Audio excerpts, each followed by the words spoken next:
Polar bears are at risk because of global warming. The annual migration of bears in the Arctic has been delayed by the late arrival of winter, leaving them short of food. Polar bears mainly feed when the sea is frozen over. This year, in the far north of Canada, the Hudson Bay, where the bears normally live, is at least 1 month late in freezing. Our environment correspondent David Shookman reports from the town of Churchill. One of the greatest of Arctic migrations is running into trouble. The polar bears are heading for their hunting grounds but can't reach them. A mother and her cub are forced to break their journey and wait. All they've got to eat is a little seaweed. Every day they're losing at least 1 kilogram in body weight. Their search for food depends on the climate, and right now it's against them. These bears are waiting for their next meal, which can't come until the sea freezes over. It's only when the sea is covered in ice that these bears can get out and hunt for seals. But this year, they're still waiting for the big freeze. As they wait for the ice to come, the males start sparring. They haven't eaten properly since July, when the ice last broke up. They're hungry now and desperate. This year the freeze is at least a month late. Future years may be even warmer, which will mean less ice and even less chance for the bears to feed. The longer that period of time when there's ice-free, the longer they have to fast. That's starving. That's waiting to get back and eat on the sea ice. How long can they last if that fasting period increases and increases? Certainly it seems like it's having an effect on them already. Over the years, scientists have been monitoring how the bears are coping. This one has been tranquilized. Its condition is checked, its size and body fat measured. That's 19196. Yeah. And the conclusion, the bears are under threat. 19196. Bob Debbitts has seen the effects firsthand. He studied polar bears for 20 years. We join him in his so-called tundra buggy, an enormous vehicle that offers the only way to cross the mud and ice and keep us safe from the bears outside. Bears apparently suffering as the climate changes. Their weights are down. The litter sizes and survival rates, they're down as well. And now when you complicate that with the weather and freeze up and the conditions like that for them to be able to get their food, it is definitely on a decline. One bear on the prowl for food tries to get into a waste pipe. The hungrier the bears become, the more they threaten people living nearby. Not cuddly at all. Scary is what my view is of them. Sean Bobier is on the lookout for bears in the town of Churchill. On these streets, bears have attacked people and killed too. He knows the longer the bears have to wait for the sea to freeze, the greater the danger, so he keeps a gun ready. Wild animal. The sooner they can get out there, obviously, the better it is for the bears. The healthier it is for them, And better for you. And better for us. I mean, as soon as that bay freezes, we don't have any bear problems. The bears don't want to be on land, so as soon as they see that ice up there, well, they're gone. A blow, they would come up. This is the kind of damage a hungry bear can do. They just keep pushing like they don't give up. Eh? One of them simply tore through the wall of this hut. Sometimes the bears can be chased away by helicopter, but this one won't leave. The only other option is to drug it. This is hazardous because the bear takes several minutes to fall to the ground. Eventually it's hauled away to safety, but there will be more scenes like this as the ice the bears depend on is in retreat. For the moment they can only wait for the sea to freeze over and in the meantime just conserve energy. We catch sight of a mother and her cubs. Their future has never been in such doubt. The Arctic is warming and polar bears may be the first victims. David Shookman, BBC News in northern Canada. The Prime Minister of Sri Lanka, Mahinda Rajapaksa, has won the country's presidential election. He took the vote by the slimmest of margins. The opposition has asked for a rerun in Tamil areas where turnout was close to zero. but the Elections Commissioner has rejected that request. On Monday, the people of Kenya will vote in a referendum to decide a new draft constitution, the first since the country gained independence from Britain in 1963. The campaigning between those who are for a new constitution and those against has been marked by violence. At least 8 people have died. From Kenya, Adam Minot reports. Kenya, a land of unparalleled beauty and for some opportunity. A stable friend of the developed world and compared to many of its neighbours in East Africa, relatively wealthy. Horticulture, tourism, tea and coffee pulling in foreign revenue. But debate over the proposed constitution has turned very violent. Rallies for the yes and no campaigns have erupted into brutality. Here at Kisumu, 4 people were killed when police opened fire on rioting demonstrators. Those for the constitution say it will strengthen human rights and correct injustices over land holdings. Those against say it gives too much power to the president and will whip up tribal tensions. Lawyers who've unravelled the document fear it carries some other very ominous threats. Massive difficulties of amending it, and with no possible recourse in to the courts and to any state organ with regards to legitimacy. Then that just has opened up the possibility of a coup d'etat or even of an insurrection, which is something that none of us really would like to contemplate. When he came to power, President Kibaki promised a new constitution and an end to vice. Corruption will now cease to be a way of life in Kenya. Amid ecstatic scenes, he offered hope to millions. It is corruption which has dogged President Kibaki's government since he made that speech from here in Uhuru Park nearly 3 years ago. And far from improving, some say it's got worse. And corruption has reared its head again in the referendum campaign. Could you ask this group here to put up their hands, the people who did live in the forest who were thrown out? Hundreds of farmers I met in the Mao forest were turfed off their land in July. Illegal occupation, the government said. But in a remarkable U-turn a few days ago, the farmers were told they could return. Most have not gone back, but they think it's an attempt to buy their votes. The president announced that you have to go there because, and you going there means that you accept to say yes to the constitution which is being made at the present. So you think the reason you are being given your land back we is think that is so you vote yes? Yeah, we think that is the reason. It is a wonderful constitution. The government Yes campaign denies it's worried about losing the referendum and denies handing out land in a desperate move to win support. I don't think that is a bribe. I mean, that is giving people to what rightly is theirs. African nations and the international community are watching the spectacle nervously. Kenya is the most important country in the region, and whatever the result of Monday's vote, it threatens not to carry Kenya forward, but to saddle it with fresh problems. Adam Minot, BBC News, Narok in Kenya. The Manchester United captain Roy Keane is leaving the club after a decade of leading them to football glory. A statement said the decision was by mutual consent. But the last few months have seen strained relations between captain and club. Here's Kevin Geary. Exits the Warrior. Roy Keane leaving home this afternoon, having already parted company with the club for whom he'd been the driving force for more than 12 years. According to the club's website, his abrupt departure was by mutual consent, although some sources suggested mutual discontent might have been more accurate. It was after United's hapless 4-1 defeat at Middlesbrough that the seeds of the split were sown. Keane was so outspoken of his teammates in a club TV interview that it had to be removed from the schedules. Manager Sir Alex Ferguson was incensed. A previously powerful bond between two strong-minded men had been irretrievably broken. I think there's been a little bit of a divorce, if anything, and I think privately there's a little bit of acrimony, most definitely. But on the other hand, I mean, if you think about Sir Alex and Roy, I'm sure he's put Roy up on other occasions to have a go at one or two people. I think just on this occasion, it was the straw that broke the camel's back. With the departure of such a talismanic figure, it's hard not to see this as a dynasty coming to an end.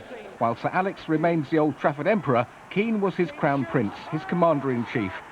He led from the front through Ferguson's golden age, winning 7 Premiership titles, the League and Cup double twice, and unforgettably in 1999, the treble that embraced the European Cup. I'm absolutely devastated. It's an understatement. Roy Keane has been like a legend to Manchester United.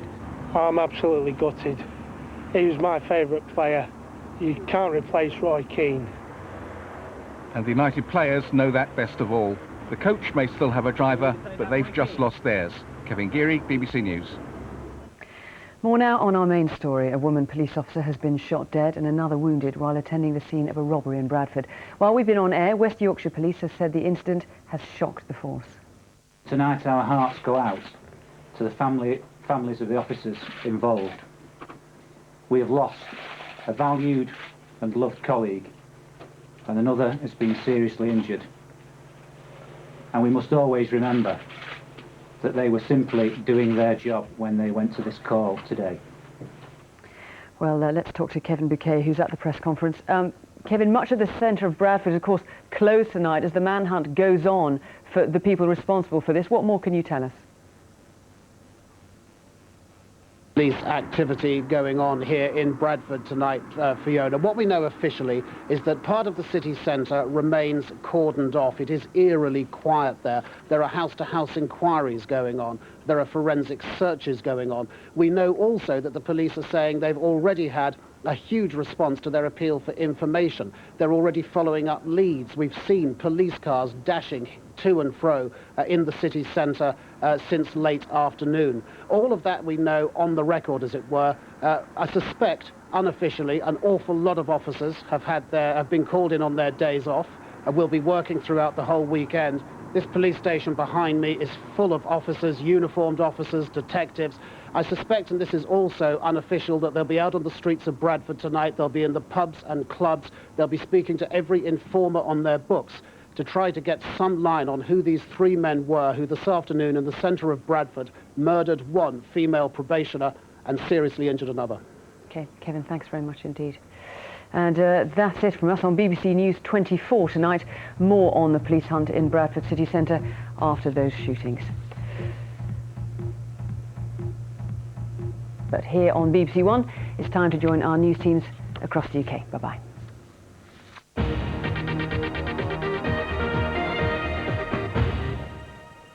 Good evening.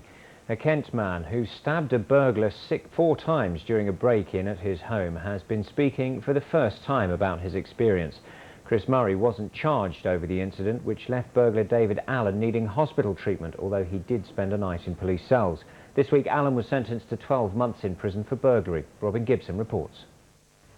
I came home from work and I wasn't very well, and I went to sleep on the sofa, and I woke up with some strange noises. And when I looked through the kitchen window, then I seen someone's legs come through the conservatory. It was a night Chris Murray will never forget. One moment he was sleeping off a head cold, the next he found himself facing a burglar who'd come through the roof of his conservatory. The result, a confrontation. So I just basically grabbed the first thing that I seen in the dim lights, which happened to be a knife. And I approached him and he approached me, and we tangled, and he got very hurt.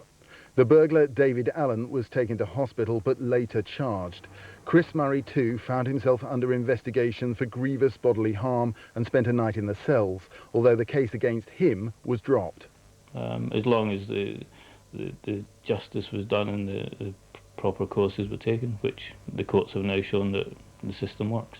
It happened in April, but the facts have only just been made public, as Allen appeared in court where he was sentenced to a year in jail. You always wonder whether he should get more or less or anything, but hopefully he's learned his lesson, and hopefully he'll be on a straighter track now.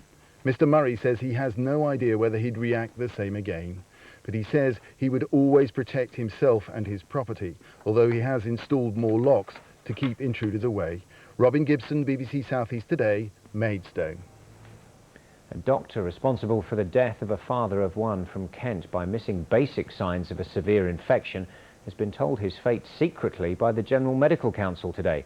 Dr Rajiv Srivastava failed to react when 31-year-old Sean Phillips from Faversham suffered toxic shock after a routine knee operation at Southampton General Hospital. The GMC's decision as to whether the doctor has been struck off will be made public next week. Brighton City Council has banned their 8,000 staff from drinking any alcohol during working hours. Staff who persistently break the rule could face disciplinary action. The rule applies to all staff, whether they work in an office or deal with the public. Kent Police are investigating allegations of abuse against residents at a nursing home by a former member of staff. Finsbury Hall, a privately owned care home in Strood, provides accommodation for 74 residents, most of whom are elderly. Allegations of physical abuse were made to staff at the home, who reported them to the council. 5 men who carried out a series of supermarket robberies in Kent have been jailed for a total of 40 years. The gang, who are based in London, targeted warehouses and supermarkets in the southeast, including Tunbridge Wells, Aylesford and Maidstone. The men stole more than £350,000 worth of goods and cash in less than a year. Quick look at the football now. Charlton Athletic will be hoping to record their first ever Premiership victory over Manchester United at the Valley tomorrow afternoon. Brighton take on Crystal Palace on Sunday in the Championship. And in League One, Gillingham take on Hartlepool United at the Priestfield Stadium tomorrow. BBC Radio Kent will have commentary on that game in Saturday Sport. Now, just before we cross over to Jeff for the latest on Children in Need's fundraising efforts in the southeast, let's take a quick look at the weather with Nick Miller.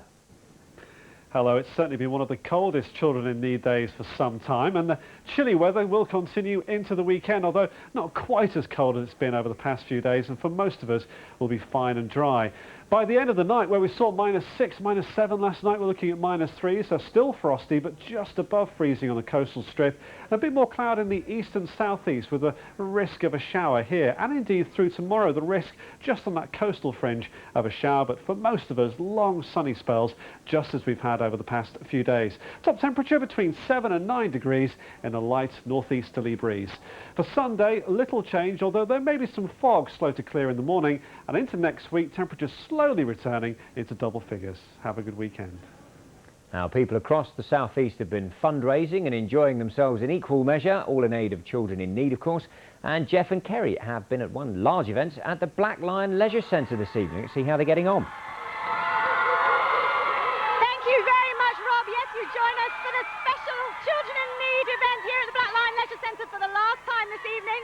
And I'm joined now by the centre manager, Dave Young. Dave, a fantastic night. It's been absolutely brilliant. We've raised over £12,000 and we've had over 2,500 people through the centre. It's been an amazing evening. Enjoyed every much, but we're all exhausted.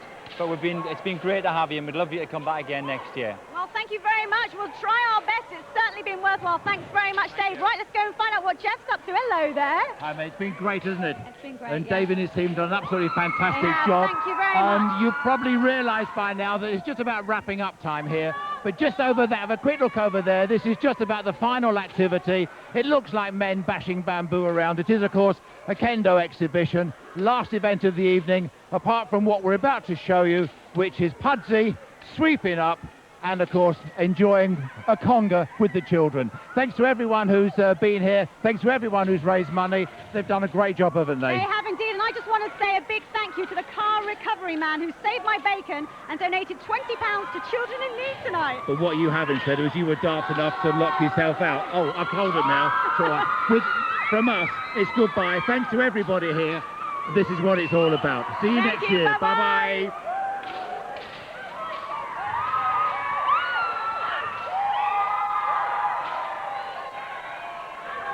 Well, they're having a smashing time down there. And don't forget, of course, we've got a lot more of Children in Need going on this evening. Enjoy it all. Goodbye.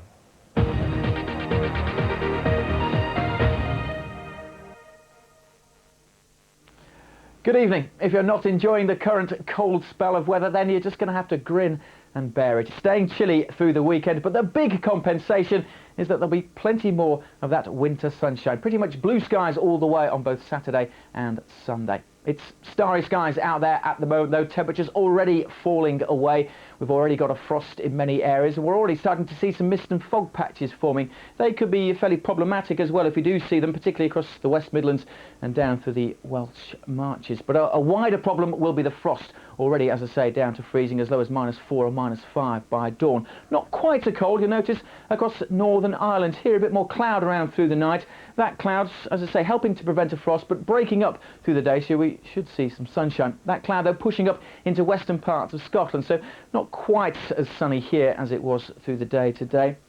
Eastern and southern Scotland, though, bathed in sunshine. A fairly cold start, though. Temperatures as low as -4 or -5. A frosty start across northern England, too. Maybe some mist and fog patches into parts of Lincolnshire and East Anglia. Maybe 1 or 2 showers in Kent. And we'll have a line of showers through the day up through the Channel, which could just, at times, brush into southern parts of Devon. But most of Devon and Cornwall dry and sunny. Parts of the West Country, though, and particularly, as I said, the West Midlands and the Welsh Marches may well start off rather foggy. That fog patchy but dense, and in places it could linger well into the afternoon.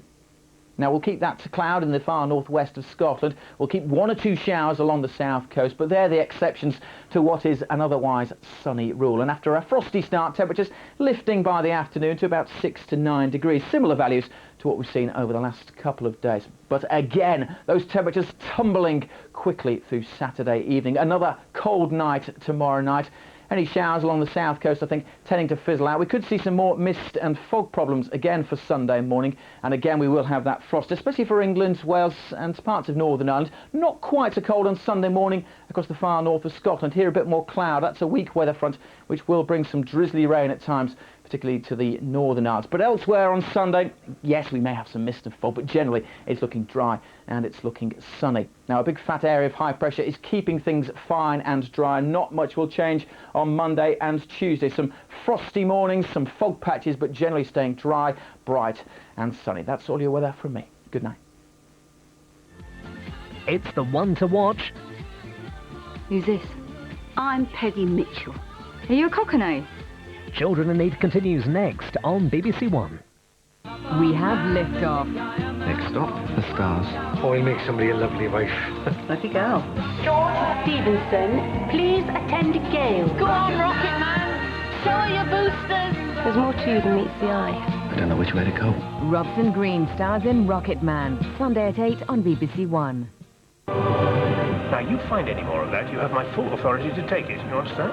There's nowhere else left to dig. There is always somewhere to dig.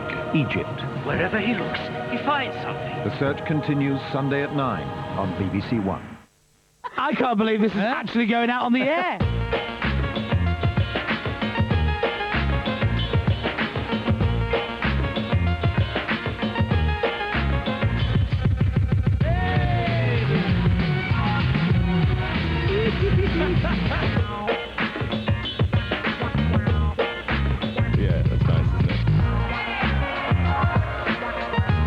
BBC Radio 1, Chris Moyles, weekdays, 7 a.m. Spread the word. Right now on BBC One, keep the money rolling in. We may even see Terry breakdancing again in the climax to tonight's Children in Need. Welcome back to the BBC Television Centre for Children in Need Night. Now the moments we've all been waiting for. Go, Terry! I'll stop a minute, but I gotta do it.